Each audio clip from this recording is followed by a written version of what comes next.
Pois muito bem, meus amigos, nesse terceiro vídeo falando a respeito da Segunda Guerra Mundial e como os santos se portaram e os missionários, a retirada dos valorosos missionários de tempo integral.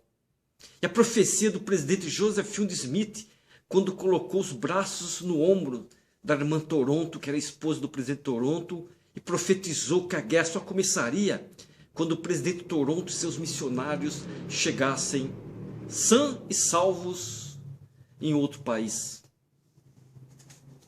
Somente quando aconteceu isso que a guerra começou. Muito bem.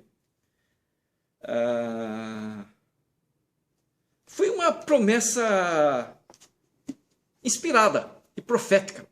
Mas vamos ver a manifestação. Nesse vídeo eu quero mostrar a manifestação da igreja com respeito à guerra, com respeito à Segunda Guerra Mundial. O Japão lançou um ataque contra a base naval dos Estados Unidos em Pearl Harbor, Havaí, em 7 de dezembro de 1941. Quando os Estados Unidos reagiram no dia seguinte, declarando guerra ao Japão e em seguida à Alemanha, muitos santos dos últimos dias vieram a tomar parte direta no conflito. Os santos foram novamente obrigados a analisar seus sentimentos com relação à guerra. Eles guiaram-se pelos ensinamentos do livro de Mormon, que condenavam a guerra ofensiva, mas permitiam que se lutasse. Abre aspas. Ainda que fosse necessário derramar sangue, fecha aspas, para defender o lar, o país, a liberdade ou a religião, como está em Alma no capítulo 48, versículo 14. Também em capítulo 43, do 45 ao 47. Em sua mensagem anual de Natal, publicada uma semana depois do ataque a Pearl Harbor, a primeira presidência declarou que somente pelo cumprimento do Evangelho de Jesus Cristo haveria paz duradoura no mundo.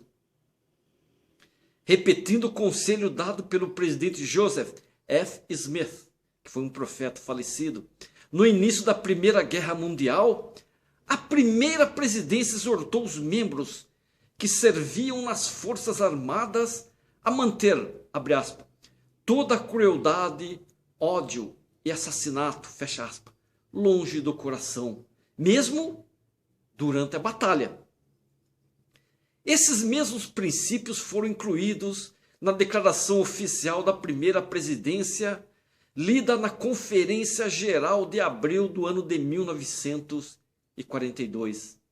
Essa declaração era uma análise abrangente e autorizada da atitude da igreja em relação à guerra e foi amplamente distribuída por meio de panfletos.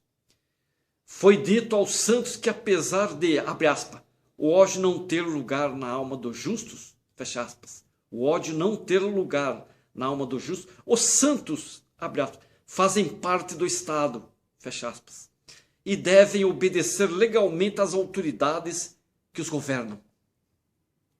A primeira presidência prosseguiu sua mensagem, abre aspas, os membros da igreja sempre se sentiram na obrigação de defender o seu país quando convocados, fecha aspas. Bom, se durante uma batalha os soldados, abre aspas, tirarem a vida dos que lutam contra eles, isso não os tornará assassinos, nem os sujeitará às penalidades que Deus decretou para aqueles que matam.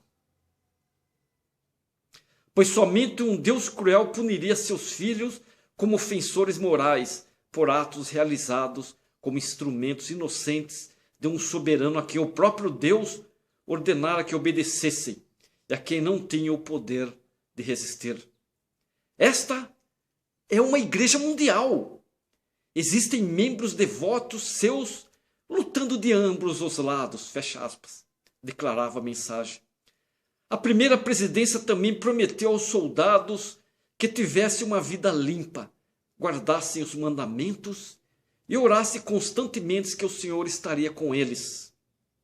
E nada lhes aconteceria se não fosse para a honra e glória de Deus e para a sua salvação exaltação, fecha aspas, ponto. Seguindo o conselho de seus líderes da igreja, os santos dos últimos dias atenderam ao chamado quando foram convocados para o serviço militar. Apesar de grupos de recruta Sud já terem sido organizados durante a Guerra Hispano-Americana, e o elder B.H. Roberts ter servido como capelão durante a Primeira Guerra Mundial, o desenvolvimento pleno dos programas da igreja para os que servem nas Forças Armadas não ocorreu até o início da Segunda Guerra Mundial. Em abril de 1941, olha bem, abril de 1941, apenas 9 meses antes de os Estados Unidos entrarem oficialmente na Segunda Guerra Mundial, o que a primeira presidência fez? A primeira presidência anunciou a nomeação do elder Hugh B. Brown como coordenador dos membros que serviam nas Forças Armadas. Tendo se tornado major do exército canadense durante a Primeira Guerra Mundial, seu posto permitiu-lhe entrar em contato com as autoridades militares. O elder Brown viajou muito durante a guerra, reunindo-se com os membros da igreja que serviam nas Forças Armadas para dar-lhes incentivo. Sua personalidade calorosa e sua profunda espiritualidade fizeram dele uma pessoa particularmente bem adequada para a designação. Não podia ser outra. O comitê da igreja para os membros que servem nas Forças Armadas foi organizado em outubro do ano de 1942, com o elder Harold B. Lee, que acabara de ser chamado para o quórum dos 12 apóstolos como presidente. O comitê trabalhou junto aos oficiais militares dos Estados Unidos para garantir que fossem chamados capelães santos dos últimos dias, capelães Sud. Isso mostrou-se um desafio quase insuperável. Os oficiais do Exército e da Marinha mostraram-se relutantes em designar capelões que não fossem ministros profissionais, como era o costume. Não obstante, o chefe dos capelões do Exército tiveram uma experiência positiva ao observar como um bispo mórmon local cuidara do bem-estar espiritual dos que serviam nas Forças Armadas em uma área. Como resultado disso, os oficiais militares gradualmente passaram a aprovar a designação de capelões Sudes. E até o final da Segunda Guerra Mundial, 46 membros, olha, 46 membros haviam servido ou estavam servindo nesse posto.